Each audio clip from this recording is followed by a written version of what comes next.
Bonjour à tous. Dans l'actualité aujourd'hui, la Bonnet Rouge, la polémique, le collectif Vivre, Décider et Travailler au pays est-il le digne héritier des Bonnets Rouges de 1675 ? Trois historiens remettent en cause la filiation. L'un d'entre eux, Fanch Roudotte, est notre invité. Bienvenue dans cette édition du mercredi 27 novembre 2013. Et on commence par cette réaction spontanée d'une élève de 6e du collège de l'Arteloire à Brest. Elle refuse l'expulsion de l'un de ses camarades d'origine kosovarde à la fin de la semaine. Ce mercredi midi, elle manifestait avec des copines et a recueilli plusieurs dizaines de signatures qu'elle a adressées au préfet. Exxon est notre ami, nous on veut qu'il reste ici. Exxon est notre ami, nous on veut qu'il reste ici. Ces élèves de la 6e 5 du collège de l'Arteloire à Brest refusent l'expulsion d'un de leurs camarades, Exxon, d'origine kosovarde. Exxon, un ami de notre classe, se fait expulser de la France et renvoyé dans le Kosovo vendredi qui vient. Et tu trouves pas ça juste ? Oui, je trouve pas ça juste parce qu'il est étranger, il est obligé de partir. Ça fait depuis la rentrée qu'il est là, donc il avait l'air triste dans les cours et on voulait pas qu'il parte parce qu'on essayait de l'aider. Et puis en plus d'ailleurs, il a pleuré plusieurs fois en cours, en sport, et puis on voyait qu'il était pas très bien. Et moi, je trouve ça injuste, il devrait rester ici. Avec sa mère et ses deux autres frères, Exxon vit en France depuis 3 ans. Déterminées, ces très jeunes filles ont donc lancé une pétition qui a déjà recueilli une centaine de signatures. J'ai distribué les pétitions à mes amis pour qu'ils aillent voir les personnes du collège et du lycée pour leur demander de signer. Il y a eu le cas Leonarda, c'est pas très juste pour lui. La pétition sera remise au préfet du Finistère. Le représentant de l'État doit décider dès vendredi de la mesure d'expulsion. Deux syndicats d'une même entreprise face à face au tribunal, c'est une image peu banale et c'est notre image du jour. Les représentants de la CFDT et FO de l'entreprise GAD s'affrontaient au tribunal de Brest ce mercredi. Force ouvrière reproche à la CFDT d'avoir signé un accord avec la direction de la CECAB pour favoriser l'abattoir de Josselin dans le Morbihan au détriment de l'abattoir finistérien de Lampol-Guimiliau. Sophie Lecroisier a recueilli le témoignage de ses représentants syndicaux. Ce qu'on veut dénoncer, c'est justement un licenciement abusif, parce que ce critère de périmètre avec seulement un établissement de protéger et pas les autres, pour nous c'est un licenciement abusif. Donc c'est une étape, on va voir ce que ça donnera, parce qu'on aura la réponse le 15 janvier. On va essayer d'avoir des outils entre les mains pour justement attaquer la CECAB sur ces licenciements. Notre avocat a plaidé sur le dossier et a montré que la CFDT avait toute la légitimité pour signer cet accord et que cet accord était juste. Étant donné qu'il faisait en sorte de limiter le nombre de licenciements sur l'entreprise. J'ai jamais été pour la guerre de syndicats. Je pense que malheureusement ça a desservi tous les salariés.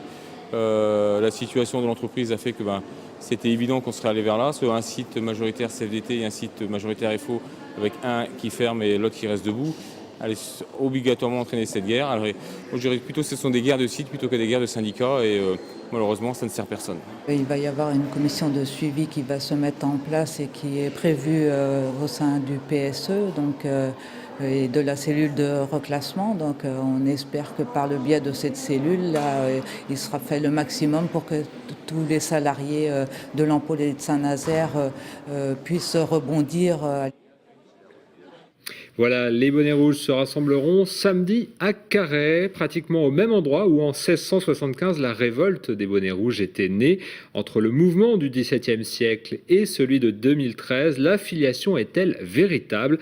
Trois historiens en doutent et l'ont fait savoir dans une tribune. Fanch Roudotte, bonjour. Bonjour. Vous êtes l'un des auteurs de cette tribune avec deux autres historiens, Alain Croix et André l'Espagnol, et vous semblez agacé par des propos comme ceux que tient régulièrement Christian Troadec, le maire de Carhaix, que l'on écoute tout de suite. Il y avait un impôt de trop qui arrivait au plus mauvais moment en Bretagne, alors même que l'économie va très mal. Donc évidemment, les gens ont dit non, comme l'histoire du papier timbré en 1675. Voilà, c'est le symbole des bonnets rouges. Donc voilà, on est dans ce dispositif-là et aujourd'hui, on est autant force de proposition qu'en résistance pour dire non à ce qui paraît injuste pour la Bretagne. C'est le collectif qui a pris ce symbole et je trouve que c'est un bon symbole. C'est celui du pays, en plus de Carhaix, du pays Bigoudin, qui ont eu à justement se révolter contre le papier timbré en 1675 et qui, la révolte a été matée très durement, il est vrai, à cette époque. Mais il ne faut pas oublier que les bonnets rouges, c'était aussi des forces de proposition. Il y avait le code paysan, les cahiers de doléances, un siècle avant la Révolution française, qui ont permis aussi à la Bretagne de faire entendre sa voix à ce moment-là. Mais elle a payé chèrement, et on le sait, Paris s'est vengé ensuite. Voilà, mon Paris se venge encore un peu aujourd'hui contre nous.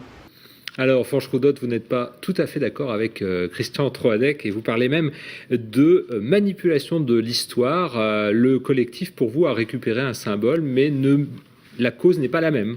La cause nous paraît assez largement différente et de toute façon c'est vrai qu'il est difficile d'établir des parallèles entre ce qui s'est passé au XVIIe siècle et ce qui se passe actuellement.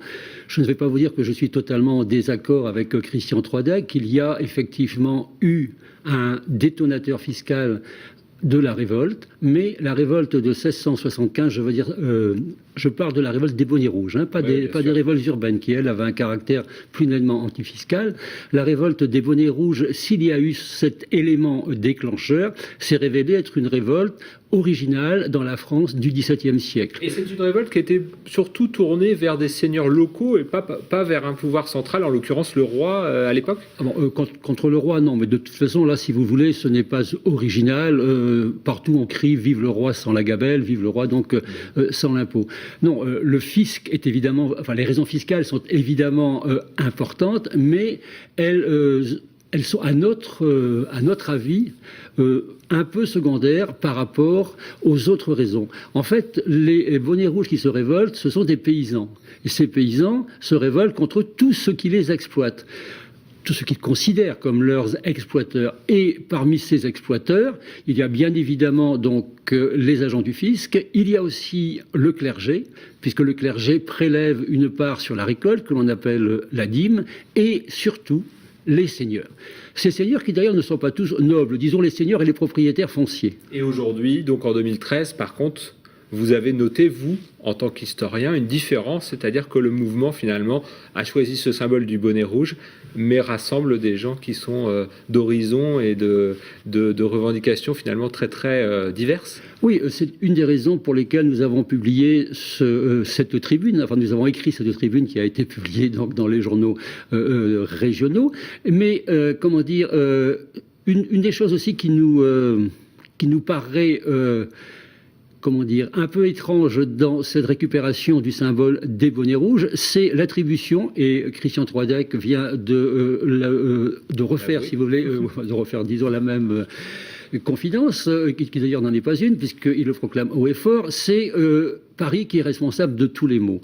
Alors, si c'est Paris qui sert de facteur d'unité aux bonnets rouges, puisque cela semble être le cas, cela nous étonne aussi dans la mesure où sans nier la responsabilité de l'État central, nous pensons qu'en Bretagne même, une partie des gens qui actuellement se plaignent sont parmi ceux qui sont responsables de la situation difficile de la Bretagne.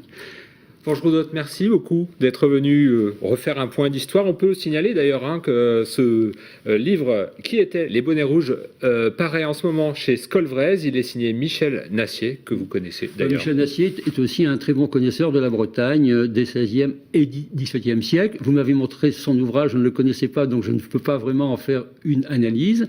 Sinon, on peut aussi conseiller aux téléspectateurs un film qui a été justement réalisé à l'initiative d'Alain Croix il y a 20 ans et qui est en accès libre sur Internet, Bonnet Rouge, Créa, C-R-E-A, et vous pouvez donc... Voilà, Bonnet Rouge, Créa. Juste, c'est bientôt Noël, alors... Entre le livre et le bonnet rouge, on vous propose quoi ?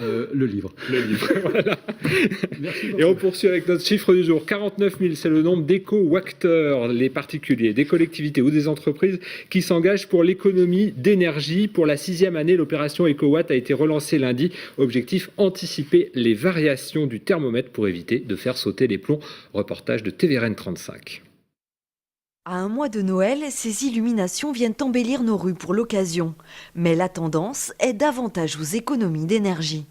Lancé il y a 5 ans, le dispositif EcoWatt rassemble aujourd'hui près d'une centaine de collectivités et quelques 49 000 citoyens pour un objectif commun, diminuer la consommation électrique de la Bretagne, surtout en période de grand froid. Des engagements et des gestes simples, multipliés notamment grâce aux réseaux sociaux. Les blogs, les échanges via Facebook, Twitter, les acteurs, les éco-acteurs échangent énormément d'informations, donnent des petits trucs, j'allais dire, pour moins consommer d'énergie, échangent, répondent à des questions, parce que souvent c'est un peu difficile l'électricité à comprendre, et donc des questions, des réponses qui sont apportées par l'ensemble des participants, ce qui peut permettre, j'allais dire, de rendre EcoWatt encore plus efficace au niveau de la Bretagne. Car aujourd'hui, la Bretagne ne produit que 11% de son électricité. Mais les différents acteurs bretons se sont fixés un objectif de 30% d'ici à 2017, en misant notamment sur les énergies renouvelables. C'est l'éolien terrestre, un peu de photovoltaïque, surtout l'éolien offshore. On attend la mise en service du parc éolien offshore de Saint-Brieuc. Donc les énergies renouvelables, les éoliennes et les photovoltaïques sont les moyens de production qu'on aura en Bretagne dans les 10 prochaines années pour permettre d'améliorer la situation de la Bretagne. Pour sa 6e édition, le site internet d'EcoWatt a d'ailleurs été repensé. Tous les conseils et les bons gestes à adopter y sont ainsi recensés. Merci beaucoup de nous avoir suivis. On se retrouve demain à 18h30 pour un nouveau point sur l'actualité locale et régionale. Bonne soirée à vous.